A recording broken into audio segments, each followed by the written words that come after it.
Hello everyone, जय सिया राम। कैसे हैं आप सभी लोग? आशा करती हूँ स्वस्थ होंगे, मस्त होंगे। और आज की इस वीडियो में हम लोग देखेंगे कि जन्माष्टमी वाले दिन आप लड्डू गोपाल की प्राण प्रतिष्ठा कैसे कर सकते हैं। तो देखिए, सबसे पहले तो आप एक जोत जोड़ लें, अच्छी ज़्यादा घी की, ताकि जो है वो लंबे समय तक चलती रहे, क्योंकि जो है हमें थोड़ा समय लगेगा अपनी प्राण प्रतिष्ठा में। तो आपका जो दिया है वो जो है खंडित नहीं होना चाहिए, तो आप इस हिसाब से अपना दिया बना लें। और सबसे पहले हम लड्डू गोपाल को जो है ना उपटन लगाएंगे। तो यहाँ पे मैंने ये हल्दी और देसी घी ले लिया है। और अगर आपको गाय का देसी घी मिले तो बहुत अच्छी बात है, नहीं तो जो भी आपको घर पे उपलब्ध हो आप उससे कर सकते हैं। तो देखिए, इस तरीके से हम सबसे पहले लड्डू गोपाल को उपटन लगा लेंगे। और आप चाहें तो इसमें चंदन भी मिला सकते थे, लेकिन मैंने यहाँ पे सिर्फ हल्दी और देसी घी लिया है। और आपको बहुत थोड़े ही लेना है, बहुत ज़्यादा आपको नहीं बनाना है। और आप प्यार से इस तरीके से सॉफ्ट सॉफ्ट हाथों से भगवान की मालिश करें और इस तरह से उन्हें उपटन लगा लें। उसके बाद जो आपने जोत रखी है उसी के ऊपर आप इस तरीके से थोड़ा सा जो है अपनी विग्रह को, अपनी मूर्ति को तपा लें। क्योंकि देखिए, पता नहीं किसने इन्हें बनाया था, कैसे इन्हें बनाया था। और जब बनाते समय कारीगर वगैरह जो है ठोका पीटी करते हैं और पता नहीं क्या क्या चीज़ें जो है इन पे लगती हैं। और कई बार हाथ पैर में अच्छे से पकड़ते भी नहीं हैं वो लोग। तो उस समय पर तो वो मूर्ति बना रहे हैं, उनका काम है। लेकिन हम जब इन्हें ला रहे हैं तो हम इन्हें एक विग्रह के रूप में लाए हैं। इनमें हमें भगवान का जो है वास करवाना है। तो सबसे पहले हमें इन्हें शुद्ध कर लेना है। और देखिए, जो आग होती है, अग्नि होती है, उससे शुद्ध तो कोई चीज़ होती ही नहीं है। तो इस तरीके से आप तपा लें। उसके बाद हम इनका स्नान करवाएंगे। तो देखिए, जिसमें भी आप स्नान कराएं उसमें आप पहले इस तरीके से स्वास्तिक बना लें चंदन से। उसके बाद हम इसमें हमारे भगवान को विराजमान करवाएंगे और हम इन्हें जल से स्नान कराएंगे। आप चाहें तो पंचामृत से भी स्नान करा सकते हैं इस समय पर भी, लेकिन मैं सिर्फ केवल जल से स्नान करवाऊंगी। और सबसे पहले आप जो है पैरों पे जल डालें। इस तरीके से सबसे पहले पैरों पे जल डालते हैं, उसके बाद हाथों पे डालते हैं, उसके बाद आप सिर से स्नान कराएं। आप जब भी लड्डू गोपाल को स्नान कराते हैं तो सबसे पहले उनके पैरों पे डालें। जैसे हम बच्चों को भी स्नान कराते हैं, नहलाते हैं, तो सबसे पहले उनके पैरों पे, हाथों पे, कंधों पे, फिर उसके बाद उनके सर पे पानी डालते हैं। उसी तरह से हम लड्डू गोपाल को स्नान कराएंगे। तो आप हल्के हल्के हाथ से इस तरीके से मसाज कर लें उनकी, और अब आप इनको स्नान करा लें। पानी बहुत ज़्यादा ठंडा नहीं होना चाहिए। अगर जैसे ठंडा मौसम ज़्यादा है तो आप निवाया पानी भी यूज़ कर सकते हैं, नहीं तो आप नॉर्मल जो टैप वाटर होता है वो यूज़ कर लें। उसके बाद देखिए, मैंने इन्हें स्नान करा लिया है। और अब आप इन्हें किसी भी इनके साफ जो है टॉवल वगैरह से अच्छे से पोंछ लें। तो यहाँ पे हमने इन्हें स्नान करा लिया है। और ये जो इनके स्नान का जल है, इसे आपको इधर उधर कहीं नहीं फेंकना है। इसे आप जो है पेड़ पौधों में जो है डाल सकते हैं, पर आप ऐसे ही इन्हें कहीं भी जूठे बर्तन वगैरह में ना डालें। उसके बाद देखिए, प्राण प्रतिष्ठा के लिए आप कोई बर्तन ले लें। आप चाहें तो नया बर्तन भी ले सकते हैं, जैसे मैं यहाँ पर ये नया भगोना ले रही हूँ। लेकिन अगर आप नया नहीं लेना चाहते तो कोई दिक्कत नहीं है, आप अपने घर का कोई भी बर्तन ले लें, पर उसे आप अच्छे से साफ़ कर लें, गंगा जल वगैरह छिड़क लें। उसके बाद आप उनकी जो है प्राण प्रतिष्ठा करें। और नया ले लेते हैं तो बहुत अच्छी बात है। और अब जो हमारे विग्रह हैं, हम उनकी आँखों पे इस तरीके से पट्टी या कोई कपड़ा बांध देंगे। तो यहाँ पे मैं गोटा बांध रही हूँ। आप चाहें तो कोई भी जो है अच्छा साफ कपड़ा लेके उससे इनकी आँखों पे पट्टी बांध दें इस तरीके से। और इनकी आंखें जो है खुली नहीं होनी चाहिए, आप अच्छे से टाइट पट्टी बांधिएगा। आप चाहे तो जो डबल गांठ होती है वो भी लगा सकते हैं, ताकि हम इन्हें जब भी किसी चीज़ में वास करवाएं तो उस समय पर जो है इनकी ये पट्टी खुले नहीं। तो आप अच्छे से टाइट से इसे बांध दीजिएगा। तो देखिए, जब हम प्राण प्रतिष्ठा करवाते हैं तो हमें जो है 4 चीज़, 5 चीज़, 7 चीज़, 11 चीज़ में इन्हें दबाना होता है। तो यहाँ पर देखिए, मैं 5 चीज़ें ले रही हूँ। तो सबसे पहले मैं ले रही हूँ गेहूँ। आप चाहें तो नाज में गेहूँ ले सकते हैं, आप चाहें तो चावल ले सकते हैं, आप अपने हिसाब से कुछ भी ले सकते हैं। मैं यहाँ पर गेहूँ ले रही हूँ। तो देखिए, सबसे पहले थोड़े से आप नीचे गेहूँ रख लें, उसके अंदर आप अपने लड्डू गोपाल को रख लें। तो देखिए, अगर आपके लड्डू गोपाल बैठ के आ सकते हैं तो आप बैठा लें, नहीं तो आप लिटा भी सकते हैं। और उसके बाद आप बाकी के बचे हुए नाज से इन्हें अच्छे से कवर कर दें। इन्हें ज़रा सा भी जो है ना उघाड़ना नहीं है, दिखने नहीं चाहिए, पूरी तरह से ये ढक जाने चाहिए। तो देखिए, इस तरीके से आप पूरा ऊपर तक, चोटी तक इन्हें ढक दें।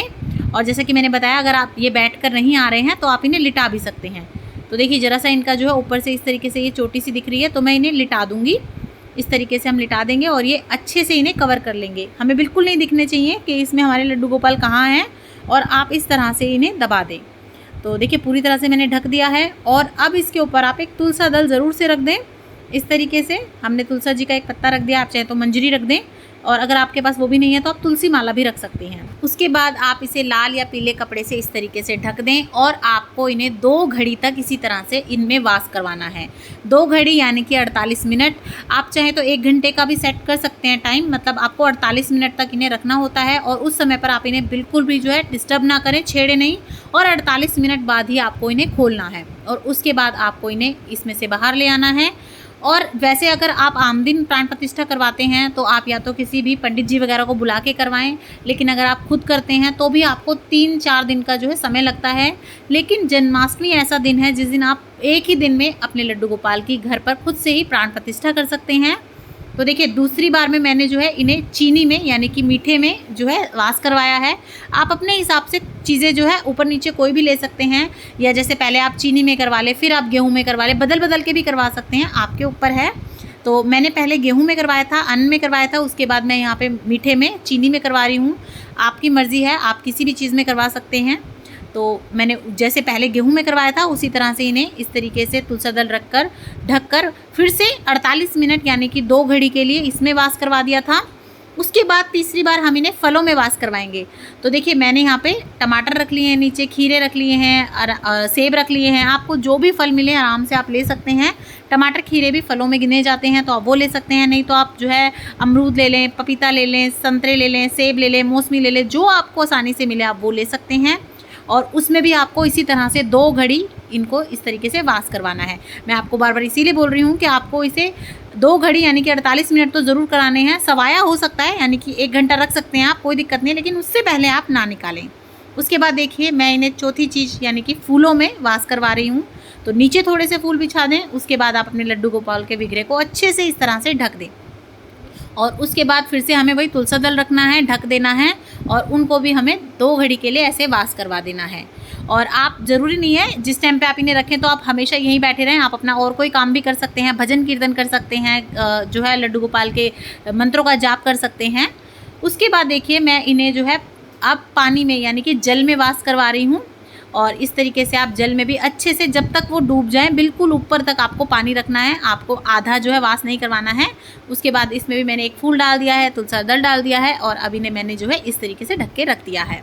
तो जन्माष्टमी वाले दिन जो है आप दोपहर में या सुबह के समय पर इस तरह से प्राण प्रतिष्ठा कर सकते हैं अपने लड्डू गोपाल की।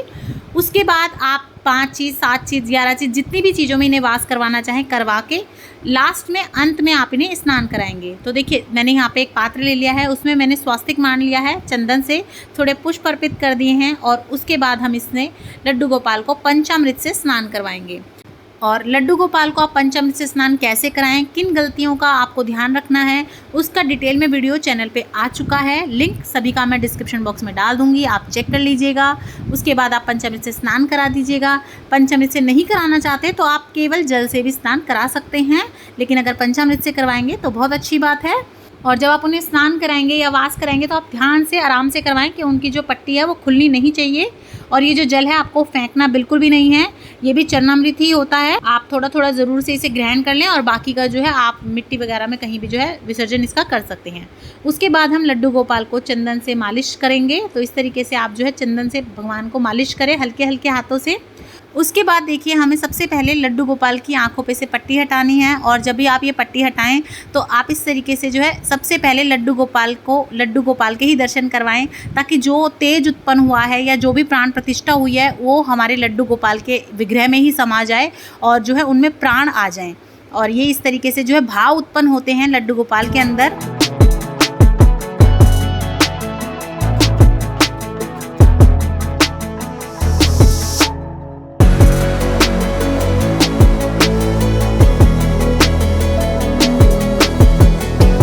उसके बाद हम लड्डू गोपाल का श्रृंगार कर लेंगे। अच्छे से आप उन्हें नई नई पोशाक पहनाएं, उनका श्रृंगार करें और जिन जिन चीज़ों में हमने भगवान को वास करवाया था, अनाज फल वगैरह, उन्हें आपको जो है दान करना है। आप प्रसाद रूप में बांट दें उन्हें या मंदिर में दे आएँ। तो अगर आप चाहें तो इस जन्माष्टमी पर अपने लड्डू गोपाल की प्राण प्रतिष्ठा कर सकते हैं। और प्राण प्रतिष्ठा आप एक ही बार करेंगे, आपको हर साल करने की ज़रूरत नहीं है। और कई लोगों का क्वेश्चन आता है कि हम तो काफ़ी समय से सेवा कर रहे हैं और हमने प्राण प्रतिष्ठा नहीं करी है, तो क्या हमारे लड्डू गोपाल में भाव नहीं है? देखिए, ऐसा नहीं होता है। जब आप लड्डू गोपाल की सेवा करना शुरू कर देते हैं तो उसमें अपने आप ही बिना प्राण प्रतिष्ठा के भी भाव उत्पन्न हो जाते हैं। लेकिन अगर आप इस तरीके से करना चाहते हैं, आपका मन है और जैसे आपके भाव हैं, तो आप कर सकते हैं। लेकिन ऐसा ज़बरदस्ती नहीं है कि अगर आप नहीं कर रहे हैं उनकी प्राण प्रतिष्ठा तो उसमें भाव नहीं है, भगवान नहीं है, ऐसा नहीं होता है। तो देखिए, ये पूरी तरह से आपके मन पर और आपके भाव पे डिपेंड करता है। आपको जो भाव लगते हैं कि हाँ मुझे ये करना है, आप वो कर सकते हैं। लेकिन आप प्रेशर में या बिना भाव के कुछ ना करें। भाव है तो ही हमारी पूजा सफल है, बिना भाव के जो है कोई फ़ायदा नहीं है कुछ भी करने का। उसके बाद देखिए, कुछ फूलों से आप जो है उन्हें सेवा दें, फूलों की सजा दें अच्छे से। और मैंने सबसे पहले उन्हें जो है शहद का भोग लगा दिया था, फिर उसके बाद उन्हें जो है उनकी पसंद की माखन मिश्री और जल का भोग लगा दिया है। और आप उनके भोग में तुलसी दल रखना बिल्कुल ना भूलें। उसके बाद आप उनकी आरती कर लें और इस तरह से आप जन्माष्टमी वाले दिन लड्डू गोपाल की प्राण प्रतिष्ठा कर सकते हैं। तो आपको मेरी ये सरल विधि कैसी लगी मुझे कमेंट करके ज़रूर बताइएगा। और इसी तरह से लड्डू गोपाल से रिलेटेड, जन्माष्टमी से रिलेटेड सभी वीडियोज़ आपको मेरे चैनल पर मिल जाएंगी, उन्हें भी आप ज़रूर देखिएगा। और अगर आपको मेरा चैनल पसंद आए, मेरी वीडियोज़ अच्छी लगें तो लाइक, शेयर और सब्सक्राइब करना बिल्कुल ना भूलें। जय सिया राम।